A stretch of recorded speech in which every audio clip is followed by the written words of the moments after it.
السلام علیکم YouTube channel کی طرف سے طارق خان۔ اس وقت ایران کے اندر متضاد دعوے کیے جا رہے ہیں۔ جو وہاں سے اطلاعات آ رہے ہیں اس کے مطابق اب تک 114 سیکورٹی اہلکار ہلاک ہو چکے ہیں، اور اس کے علاوہ جو سویلین ہیں تقریباً 2000 کے لگ بھگ بتائی جا رہی ہیں۔ لیکن ایک اسرائیلی ویب سائٹ اس وقت متضاد دعوے پھیلا رہا ہے، جو کہ اس وقت جو وہاں کے رضا پہلوی کے لوگ ہیں اور رضا پہلوی کی ویب سائٹ چلائی جاتی ہیں وہاں پر، اس وقت ان کے مطابق 12,000 لوگوں کی ہلاکت کا بتایا جا رہا ہے۔ لیکن یہ صرف ایک افواہ ہے، کیونکہ یہ ویسے ہی افواہ ہے جیسے کہ کچھ عرصہ پہلے صدام حسین کے خلاف چلائی گئی تھی کہ وہاں پر کیمیکل ہتھیار ہیں، اور اس کے بعد ایک ماحول بنایا گیا، اور اس کے بعد اسے سوشل میڈیا پر اور میڈیا پر اس وقت چلایا گیا۔ لیکن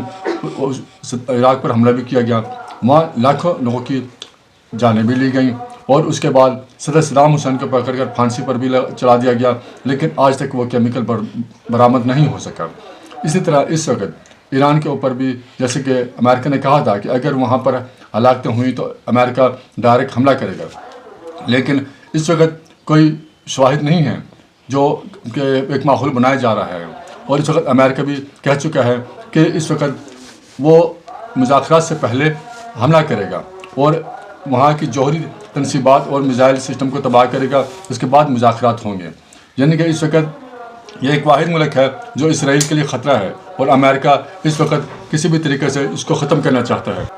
کیونکہ اس وقت امریکہ اپنے شہریوں کو کہہ چکا ہے کہ ایران کو چھوڑ دیں، اور وہاں کے حالات خراب ہیں۔ یعنی کہ اپنے شہریوں کو چھوڑنے کا اس وقت کہا جاتا ہے جب وہاں پہ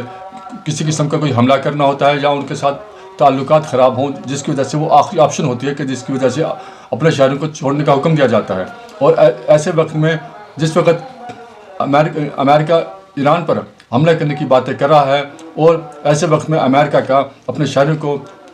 ایران کا چھوڑ دینا اس وقت بات کی علامت ہے کہ امریکہ وہاں کوئی بہت بڑا حملہ کرنے والا ہے، جس کے بعد ایک نئی جنگ چھڑ جائے گی، کیونکہ اس وقت ایران اکیلا ہے۔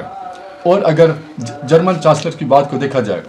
جس کے مطابق کہ ایران کی حکومت آخری سانسیں لے رہی ہیں، اس کا مطلب ہے ان کو اندر سے کچھ معلومات ہیں جس کی وجہ سے وہ یہ بات کر رہے ہیں۔ اور ایسے وقت میں امریکہ کا وہاں پر حملہ کر دینا، اور اگر ایران اس وقت جس پوزیشن میں ہے، ایران بھی اس وقت تیار بیٹھا ہے، وہاں سے اسرائیل نے بھی اپنے تمام سسٹم اپڈیٹ کر دیے ہیں، اور اس وقت جو ان کے بیٹریاں وغیرہ جن چیزوں کی کمزور تھی وہ اس وقت ان کو اب تک ایکٹیو کر چکا ہوگا، جس کی وجہ سے وہ ایران کا حملہ روکنے کی پوزیشن میں کافی حد تک مضبوط ہو چکا ہوگا۔ اور ایسے وقت میں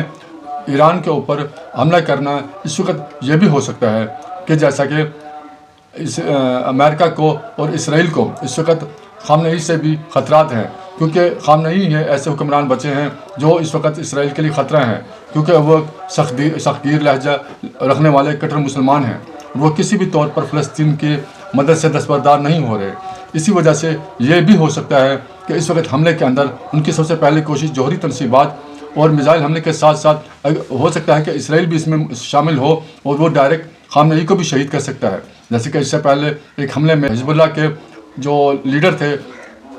حسن نصر اللہ صاحب کو بھی شہید کر چکے ہیں، اور اسی طریقے سے حماس کے بھی کئی رہنماؤں کو شہید کر چکے ہیں۔ ہو سکتا ہے کہ اس وقت جو خامنئی صاحب کے اوپر بھی ایسا حملہ کیا جائے جس میں اللہ نہ کرے ان کی شہادت بھی ہو سکتی ہے، جس کی وجہ سے اتنا بڑا حملے کرنے کی تیاری کی جا رہی ہے تاکہ وہاں پہ کسی طور پر وہاں کا حکومت کا تختہ پلٹا جا سکے۔ لیکن یہ تو اب جو آنے والے چند دن میں ہی اندازہ ہو جائے گا کہ اس وقت حالات کس رخ موڑ لیتے ہیں، کیونکہ ایران جتنا بھی مضبوط ہو اور اس وقت جتنا بھی ان کے پاس میزائل سسٹم ہوں، لیکن وہ اس وقت ایٹم بم نہیں بنا سکے، جس کی وجہ سے یہ ملک ان پر حملہ آور ہونے کی کوشش کر رہے ہیں۔ کیونکہ اس وقت اگر امریکہ، اسرائیل اور ساتھ دوسرے ممالک ایران پر بیک وقت میں حملہ کر دیتے ہیں تو ایران بہت زیادہ میزائل مارے گا، لیکن جیسا کہ امریکہ کی جہاں بہت زیادہ ایئر بیسز بھی ہیں، ایک طرف سے اسرائیل ہے اور دوسری طرف اور کچھ ممالک اور بھی ان کے ساتھ مل کر حملہ کر دیتے ہیں، تو ایران کس سائڈ پر اپنا دفاع کرے گا اور کس ملک پر اپنے میزائل پھینکے گا، کیونکہ اس میں ان کے پاس ایسی ٹیکنالوجیز ہیں جن کی وجہ سے وہ اس کو انٹرسپٹ کر سکتے ہیں۔ اور ان کا زیادہ نقصان نہیں ہوگا، کیونکہ اگر عمران کے پاس ایٹم بم ہوتا، اگر وہ ایک ایٹم بم پھینکنے میں بھی کامیاب ہو جاتے تو ان کی تباہی ہو جاتی۔ لیکن میزائل جتنی مرضی تباہی پھیلا لیں، لیکن ایٹم بم جتنی تباہی نہیں پھیلا سکتے، اور اگر ان میں سے بھی زیادہ تر انٹرسیپٹ کر لیا جاتا ہے تو ان کو اتنا زیادہ نقصان نہیں ہوگا جتنا اس وقت ایران کو نقصانات ہونے کا اندیشہ ہے۔ اس لیے ماحول کا پورا جنگ تو بنایا جا چکا ہے، اور کسی بھی وقت امریکہ اور ایران کی جنگ شروع ہو جائے گی، اور یہ اس وقت یہ جنگ پاکستان کے لیے بھی خطرات ہے، کیونکہ اگر اس وقت یہ جنگ امریکہ جی جاتا ہے اور وہاں پر تختہ پلٹنے میں وہ کامیاب ہو جاتے ہیں تو وہاں پر اسرائیل نواز حکومت آئے گی، اور جو کہ پاکستان کے لیے بھی خطرات ثابت ہوں گے، کیونکہ پاکستان میں بھی جو حالات ہیں اس وقت ہر چیز حکومت کے اور اداروں کے ہاتھ میں ہے۔ لیکن جیسا کہ ایک طرف عمران خان جیل کے اندر ہے، دوسری طرف حکومت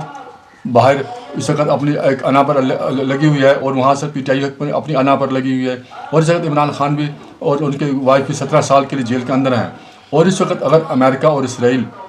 ایران کے اندر آ جاتے ہیں تو اس کے بعد ہو سکتا ہے کہ وہ اگلا نمبر پاکستان کے لائے اور یہاں کے بھی حالات خراب کریں، کیونکہ ان کو یہاں پر زیادہ محنت نہیں کرنی پڑے گی، وہ لوگوں کو عمران خان کے لیے اٹھائیں گے، اور حکومت اور اس وقت لوگوں کے آپس میں تصادم کرائیں گے، اور اسی چیز کا وہ فائدہ اٹھائیں گے۔ اللہ تعالیٰ ہمارے ملک کو اپنی حفظ و ایمان میں رکھے۔ اگر آپ کو ویڈیو پسند آئے تو چینل کو سبسکرائب کریں، لائک کریں، بیل آئیکن کا بٹن پریس کریں، اور اپنی رائے کا اظہار کریں۔ السلام علیکم، پاکستان زندہ باد۔